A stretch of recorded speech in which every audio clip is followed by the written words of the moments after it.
I'm Daniel. I'm Jay-Z. And this is Just My DIY. Whenever someone first starts sublimating and they want to make sure, so the question always comes up, can I sublimate on 100% cotton? And the answer is? Yes, but you need a medium. That's right. You can't sublimate directly onto 100% cotton. You need something in between for that sublimation ink to infuse into, which brings us to today's video featuring Siser EasySubli. Typically, you would actually use this with a Sawgrass printer and a special sublimation ink that they have to go along with it, but we don't have those things. What we have is an EcoTank printer filled with another kind of sublimation ink. That's right. And so we're going to show you two different ways that you can use the Siser EasySubli to put designs on either dark shirts or just regular old 100% cotton shirts using this. Now, the important thing to note is because it's not designed for EcoTank, there are a few little quirks along the way, which will show you the pros and cons of both of these methods. So, let's do it. So here we're heading over to designbundles.net where we are finding what I'm told to be called adorable gnomes. We're going to go ahead and pick 3 of our favorites and combine them in Photoshop, and then we're going to go ahead and take that and move it on over to Design Space. Once you're in Design Space, we'll take you through the upload process. You'll, of course, browse for your image and select it. And then once you do that, when you're doing a sublimation image, you want to select Complex. Continue. There's no background to erase, so we're set here. And then save it as a print then cut image. Now we're going to tell you the first method, which is printing directly on EasySubli with an EcoTank. Once you have your image uploaded, you will insert it onto your canvas and then size it appropriately. Once you're happy with the size, click Make It up in the top right-hand corner, of course. And now we're going to go through the print then cut prompts. When you're doing a sublimation print from Design Space and you send it to the printer like we're doing here, you want to make sure that you use the system dialog. That gives you more options to control the print quality. This screen pops up behind Design Space and we go into the print settings.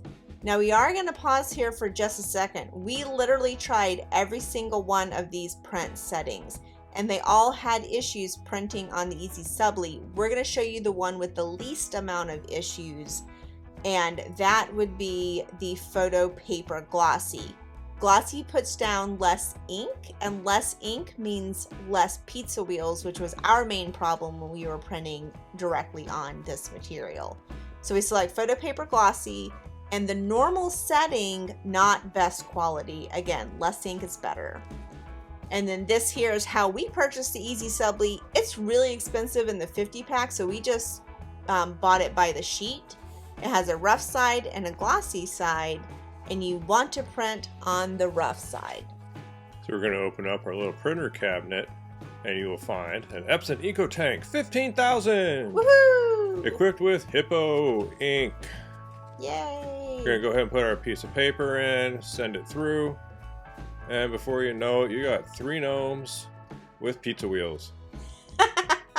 We'll show you a close-up on those pizza wheels in a little bit, but overall, the Photo Paper Glossy did have the best printing result. As usual with sublimation, it's a little faded out, but not too bad. We'll note, do not touch the image. It will smear. Very much so. Now we're setting up our swing away so that we can dry our ink. Normally they say, don't use a swing away to dry your ink, but we're like, hey, we're going to use our swing away to dry this ink. We're going to keep a good distance on it. We're going to move the temperature to around, what was it? I guess we're about to find out. Looks like 311. Mm-hmm. And we're going to do this for about 2 minutes. And you're going to see the colors under there will brighten up, and they still will not be completely dry, but they're going to be a lot drier, but they will still smear. So that's right. We did this for about 2 minutes. You can see the gap here about how far away that heating element is from the EasySubli sheet. You don't want it too close because you don't want to activate the adhesive. So we're going to go ahead and put it on the Cricut mat. And do not touch the image, it will smear.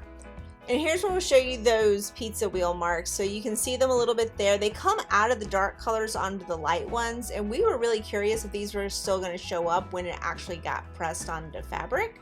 We'll show you the results in a few. But to cut this out, we are using the everyday iron-on setting and more pressure. And then once it's inside the Cricut, it does its scanning and cutting as the Cricut normally does for print and cut.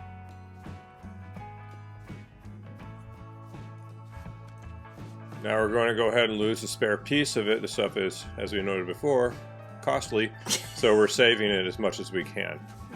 We're going to go ahead and peel out as much of the spare material that is not needed as possible, trying to weed out all the tiny little grooves. There may be something we miss that you'll see later, but hey, not all perfect. Now we're going to go ahead and bring out the mask by Siser, the EasySubli mask. Siser salad. Yes, pronounced Caesar like salad.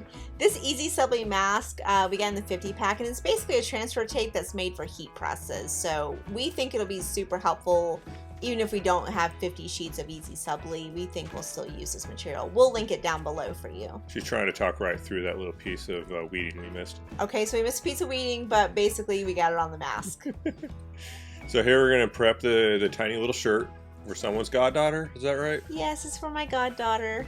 All right, and then we're going to go ahead and put in this pressing pillow. Pressing pillows are really good when you're doing garments because it gets the fabric you're pressing on above the seams, and so the seams don't interrupt and cause any weird ghosting or anything. So we will also link those down below. Pressing pillows are very important for this. Now this is just a quick press to get the moisture and the iron on the material set up.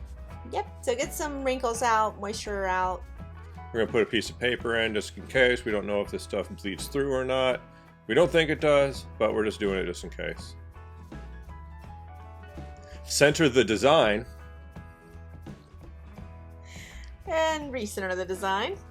And put a piece of paper over that, even though we don't think it'll sublimate through the mask. Muscle memory. And press. 350 degrees for 45 seconds is what we're pressing this on. Now she's going to say something like, we're going to peel this hot. We are peeling this hot. Hence the heat glove. Also linked below. You can see some of the sublimation ink did come off on the mask, but nothing came off on the piece of paper that was above it. Or below it. But this turned out so well. I mean, these colors are bright. It looks phenomenal. And those pizza wheels showed up real well. Well, you have to look for them, right? So, I mean, the pizza wheels are there. They don't disappear during the sublimation process. So if you see them on your print, you will absolutely see them on your press. But there you go. Adorable. There's bunny ears in this. Adorable so gnomes. Cute. Oh my gosh. Now the other method. So this is where we're going to print on sublimation paper and then sublimate that onto the EasySubli. We'll show you how we do that now. So back inside Design Space, we are going to duplicate our image because we're going to need a print and cut on the sublimation paper, and then we will need the shape to cut out of the EasySubli. To get that shape, we're going to change that to a cut image. Then we'll click Make It, and it'll take us through the print and cut dialog. This one was a little bigger because the shirt's a little bigger that we're putting it on, but it's going to be basically the same thing, but one important difference: you want to mirror this. You mirror your print and cut, but you do not mirror your other cut. So after we've clicked mirror, we send it to the printer. Again, we're going to use that system dialog. We do add the bleed. System dialog pops up behind the window. Because we're printing on sublimation paper, we're using our usual settings, which are the premium presentation paper matte, and we are using best quality on this one. And of course, this is going through our 15,000 again on A-Sub paper. Hippo ink. We love our 15,000. Such a great EcoTank.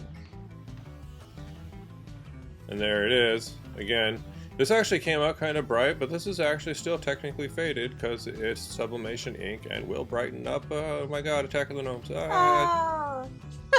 We're going to put this on a light grip mat. Just remember, when you're cutting paper on your Cricut, you want the light grip mat. Again, we're not like smudging our hands all over the image either. We use the copy paper and more pressure. We will go ahead and say that wasn't enough. of a cut pressure, so you'll want to do some tests. We just forgot to do that, but we'll show you a good trick here in a second about how you can make sure you get it cut all the way through. So as it does its thing, it scans and then it cuts, and before you eject your mat, always check your cut. We checked and saw it didn't cut through. We hit that Cricut button again and it will cut in the exact same place as long as you didn't eject your mat. So big tip there, we always check our cuts before we eject our mats. Second time we're checking it, it cut through, so we press that blinking button. Now, of course, we do the weeding process again, this time remembering to get all those little things we left on before. Peeling it off the mat very gently.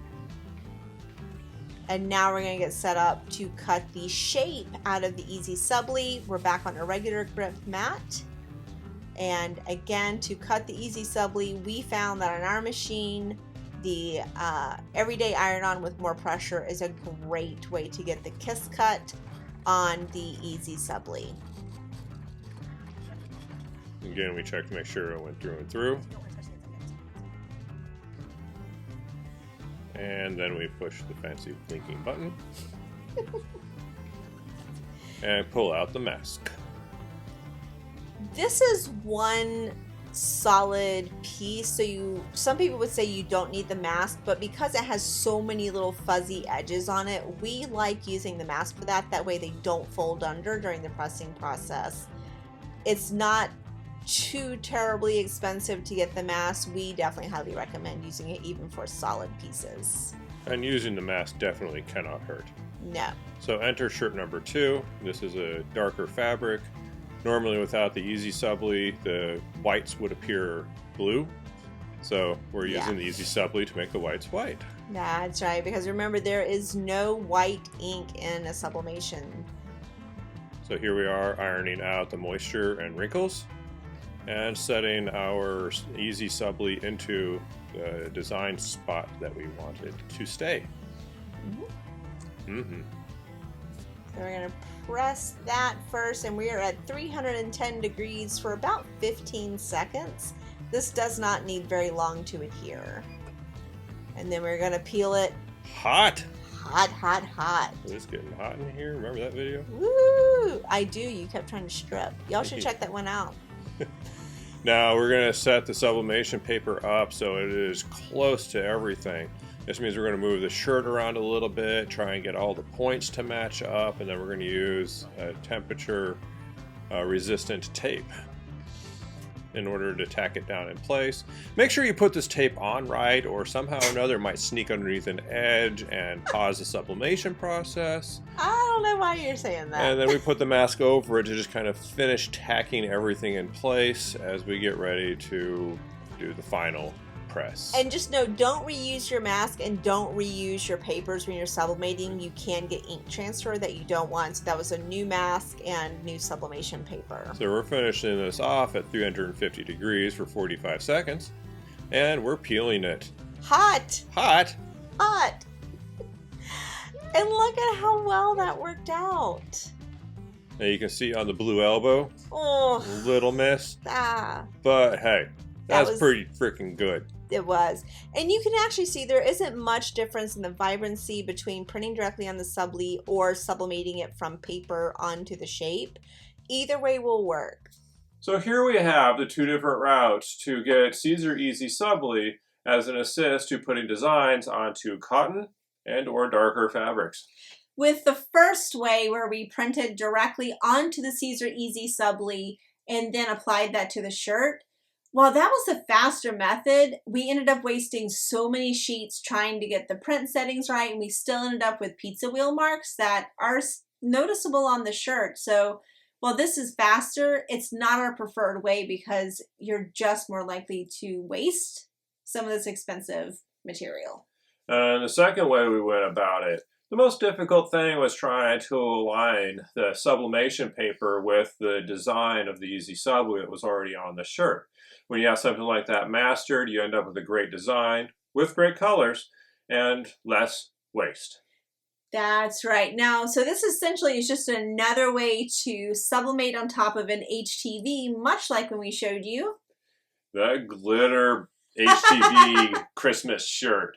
Now, I'm a fortunate individual. The glitter just pulls a sparkle right out of my eyes. But if it doesn't do it for you, then this is an amazing route to work with. It gets you great quality and beautiful shirts. That's right. So we hope you enjoyed this video. We hope you learned a lot. And if they did, then you can go ahead and click that like button, subscribe, ring the bell, find a comment to leave in the comment line down below, and of course know that everything that we use to do this is listed in the description.